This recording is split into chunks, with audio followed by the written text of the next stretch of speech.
Hey guys, so another lunch break from work. It's my second YouTube video. I'm trying out different things. I really didn't like the camera angle that I had from before, but we'll see how this will look like.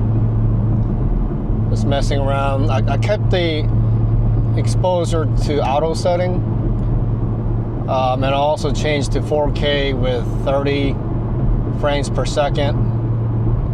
Let's see how that does. But I think in my last video it looked kind of grainy and a bit too bright.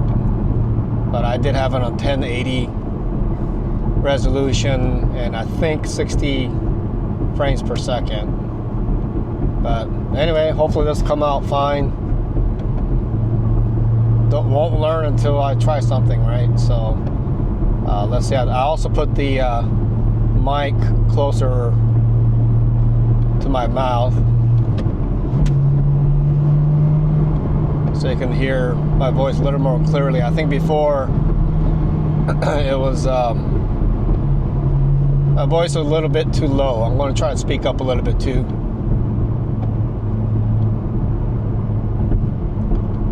But again, same road. Maybe we'll take a different path this time. But taking it easy right now, just warming up the car. I'll usually try to get the temperature, the oil temperature, to around 160 without getting too much into the tribology of things and lubrication and oil. If you look at the viscosity index, the sweet spot starts from about 150 to 160 degrees Fahrenheit for oils, or at least motor oil.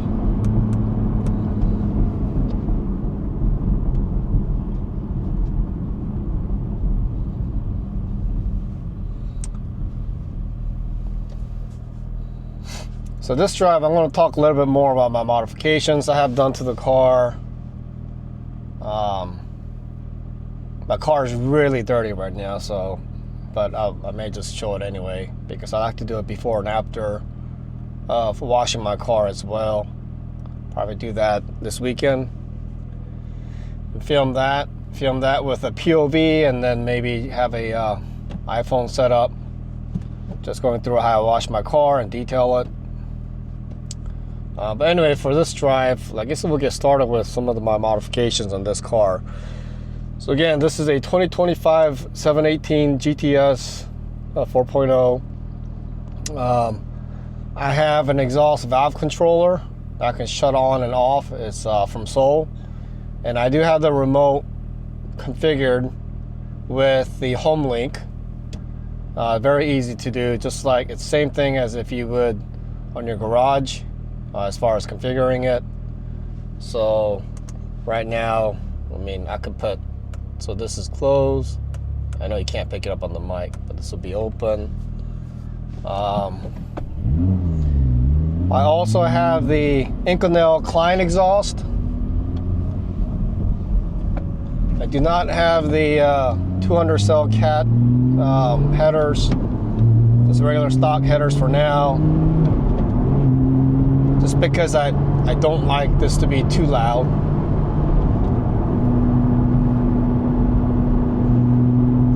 I also have the, oh, by the way, the exhaust probably saved me about 35 pounds. Just doing some research on Renlist. I think that's the figure that I got. It was about 35-pound weight savings according to Inconel. And then I also have the Antigravity lithium battery, lightweight battery.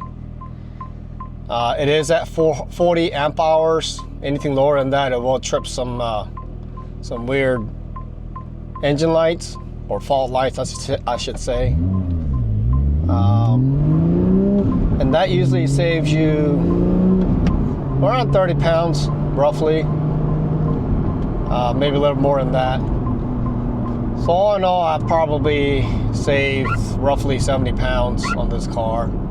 34663. And of course, you can hear that. That's my radar detector on and off. I'll talk about that later on a different video and different radar detectors I had in my life. Let's see, what other modifications? Just aggressive street alignment, quote unquote street alignment. Maxed out the front cambers to negative 1.6. I think that's as far as it can go without changing the lower control arms or getting a different top hat for the struts. And then the rear is also at negative 1.6. Slight toe out in the front, slight toe in the rear. So that gives me a good balance of feedback from the road. I really like the undulations. I actually like tram lining, but I mean, not too extreme though, but I just like the feedback from the steering wheel. I mean, that's what Porsche is known for, right? And unfortunately, because of the E-Pass, you're not gonna feel it as much as a hydraulic assisted steering wheel. But I really like the steering now that I have the alignment set up the way I want it.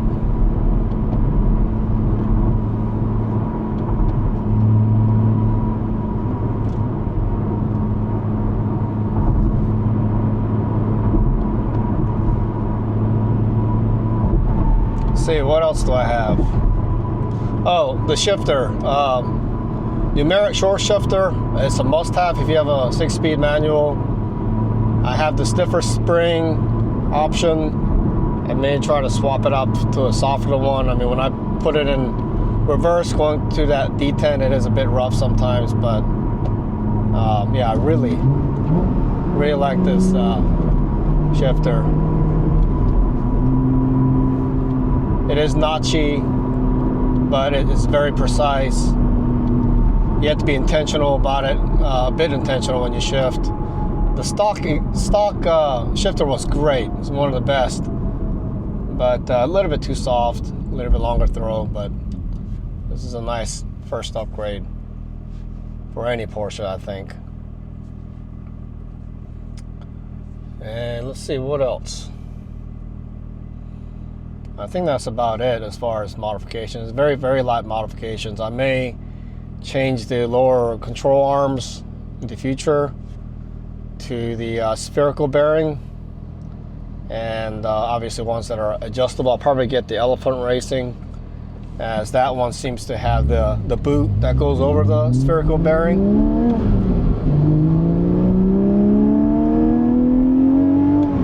As they tend to wear out over time, I'd rather get one with a boot on it.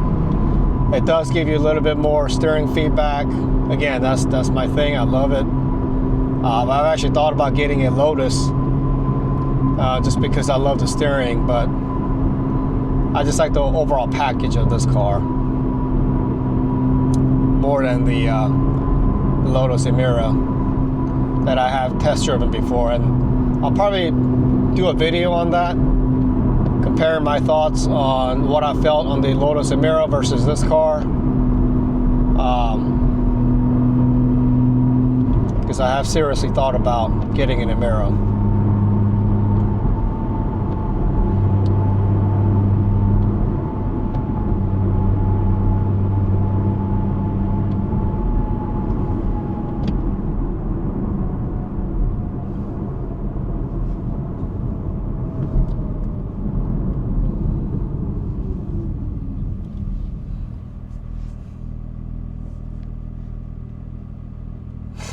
All right, maybe I'll talk about some specs. So as you can probably see in the video a little bit, it's a Gentian Blue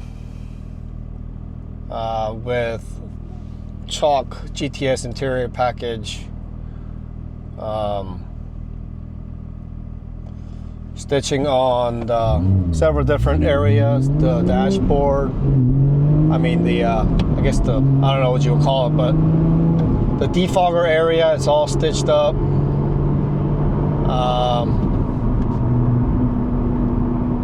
Can't see it, but when you open up the door, there's also stitching on the side. And then the door sill, there's also So I pretty much have checked every option for leather and stitched leather. Of course, I got the carbon bucket seats. I say of course because I think Porsche, if you go to configurator, I think it's like $6,000. But aftermarket, they're a lot more than that, almost over twice that much. So, hey, if you don't like it, you can sell it, make $6,000 out of it, and get a regular seat if you wished. But personally, I really like the seat just because of it holds you in tight. I like the looks of it. But I also the one thing that's important to me after the steering feedback is the weight. And so unfortunately, this car, when I ordered it last year, it did not come with the option to do PCCB or ceramic brakes. I would love to have gotten that, but unfortunately there was no option for it, which is a shame, because that's kind of one of the whole ethos of this car is lightweight. But I think Porsche may have done that intentionally. I don't know if it's a supply chain issue. I think we passed all that supply chain issue thing, but I think it's just Porsche trying to leave those type of options for the higher level cars. But yeah, these have obviously steel brakes. They're okay. The brakes, I have noticed like the initial bite is kind of soft. There's a lot of travel, and then it becomes firm and you can modulate it. But I really don't like the initial soft travel of it.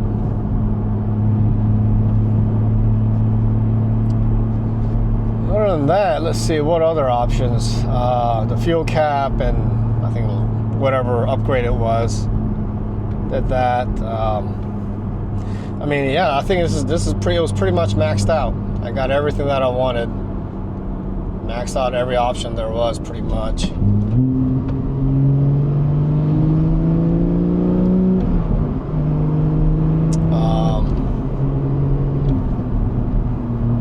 Yeah, I really, really love this car.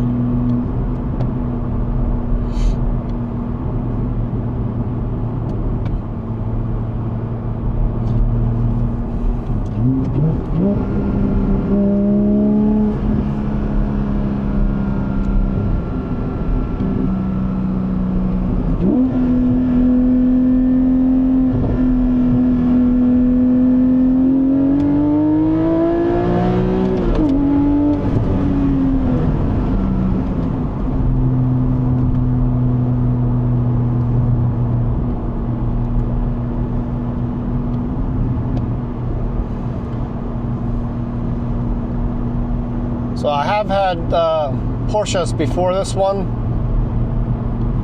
So my first ever Porsche was back in 2018, 2019. I had a 2018 718 GTS manual. That was my first love. that was how I fell in love with Porsches. I thought initially they were just overpriced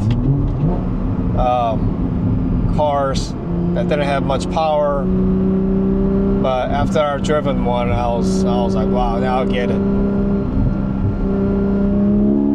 mean, the sound, the feedback from the steering wheel, the chassis, there's just so much I like about them. So got that. You know, always, you know, want more, right?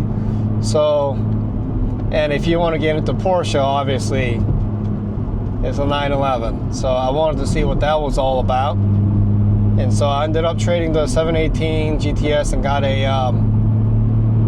991.2 911 GTS PDK. Really love that car. I would say it was probably 80% of the handling characteristics of the 718. As far as a fun factor on just driving around curvy roads, I will say actually it was less fun than the 718. It was about 80% of that. But obviously the power, the fact that you can mash on the gas when you're coming out of a corner, the PDK shifting so fast, and it just, that part made up for the fact that it wasn't as fun. But then kind of got an itch for the, at that time, new 718 GT4, and do a little pull here. Open up the window.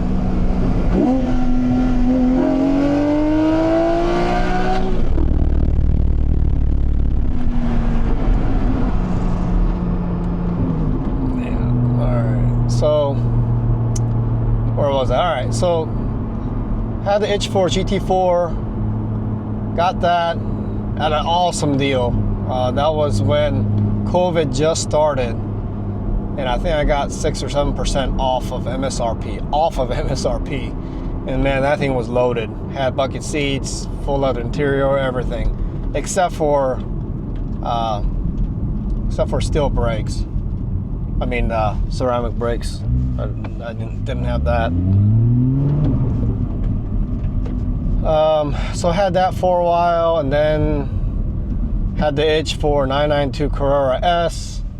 Really wanted a GTS, but when I found out it had the same turbo, but just boosted 2 more PSI from the Carrera S to GTS, I figured I'd just get the S. And you know what? I will say, so far, that was probably my least favorite Porsche, because it was just too big, soft, too refined. I mean, I ended up trying to modify it and gotten, I had Olin Road Track coilovers on that thing. It helped a little bit, but I don't know, it just felt too perfect. I don't know if that makes sense. It wasn't as engaging. But hey, at least I tried it and I know. So now, finally, I have the this 2025 718 GTS. And I think out of all those cars that I just mentioned that I've owned, or Porsches that I've owned, this is probably my favorite, because it's not as rough as the GT4, and I never really tracked the car. Maybe I did a autocross once or twice in it, but nothing serious.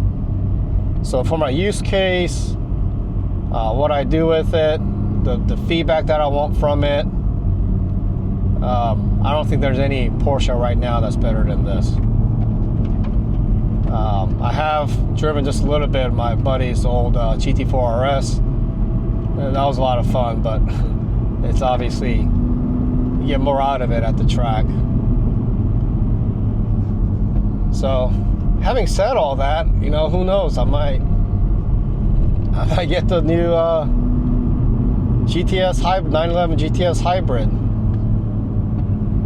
So far, I don't like the engine side of it, but you know, the whole hybrid thing with, I mean, it's technically not really a hybrid, true hybrid, but the fact that there is a boost on the for the turbos, little boost from electric motors to minimize turbo lag as much as possible, where you barely feel it. That's what's enticing for me about the new 911 GTS. I don't like the front slats though. I mean, that, I don't know why they did that. I know why they did that from an engineering standpoint, but just the styling. But you know what? I'd rather have that. I'd rather have an engineer take most of the control of how the car turns out than a designer. Because look at what BMW did with these recent cars. So I guess there's a trade-off. You can't get everything you want in life. But anyway, so far this is my favorite. Really enjoy it. Let's see how long I hold on to it. See what happens in the future.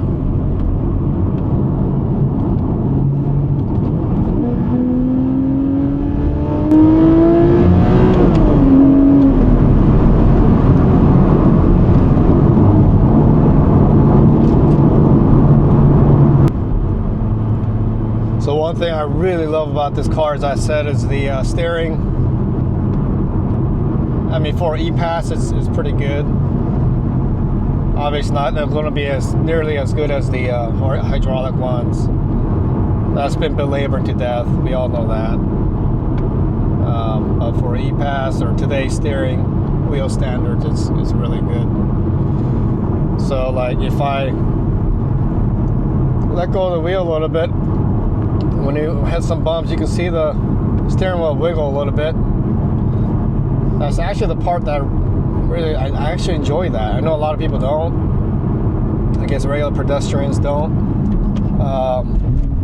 Some bumps. But I really enjoy that. Any undulations on the road, you know, the car has a tendency to pull one way or the other. I know that has to do with, partly to do with alignment, but I can feel that. I've had BMWs before where I had aggressive alignment and a pull through the undulations or the crown of the road. But I see it going there, but I don't feel it through the steering wheel. This car, I feel it. And what does that mean? That also means that, you know, when I go on a curve like this, I can feel it load up. And I really enjoy that about this car.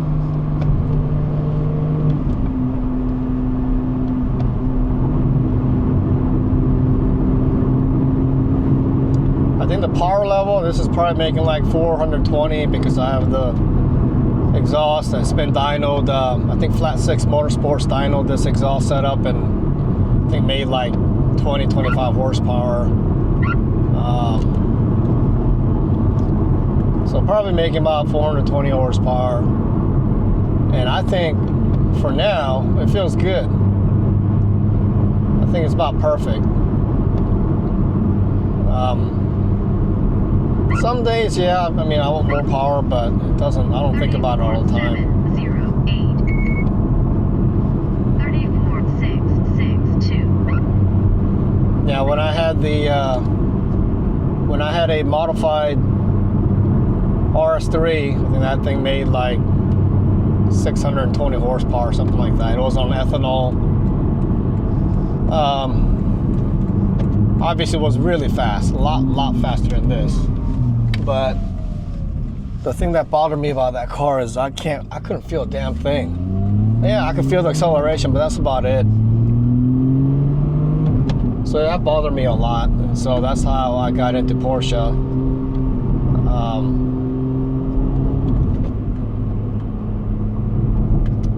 But also I think that's indicative of, I know some of you guys out there are probably in your 30s, 40s, 50s, you know, basically mid-aged folks, have experienced all type of cars, fast, slow, light, heavy, and so this is what I was talking about. Let's see if the wheel twitches a little bit.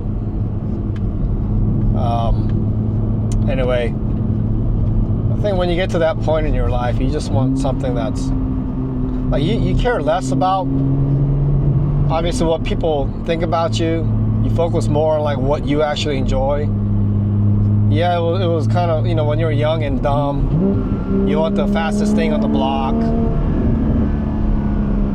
But when you get to a certain age, you just don't care about that anymore. And you want a car that's engaging like this one.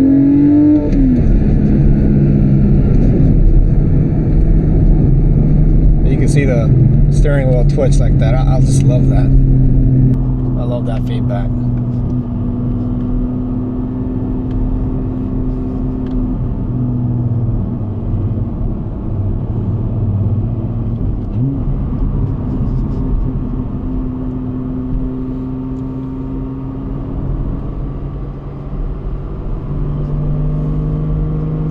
Well, I think I've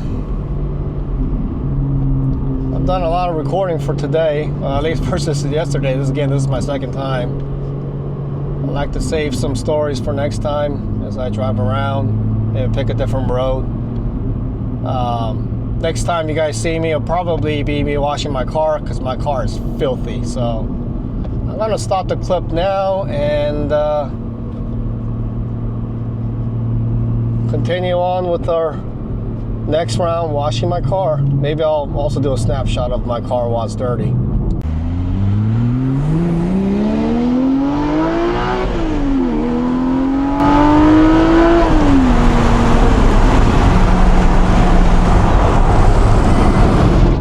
Hey guys, well, I'm back, and as I said in the video, I just wanted to show you how dirty my car is. I wanted to do it before and after I washed my car in the weekend.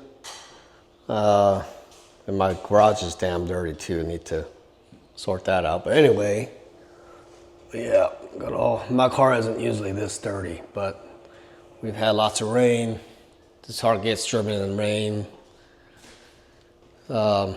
Doesn't matter, rain, shine, whatever. Exhaust setup. I'm not sure if the tip is also Inconel. It was fairly light, but anyway, I had to pay extra for that carbon fiber tip there. But anyway, here's the before.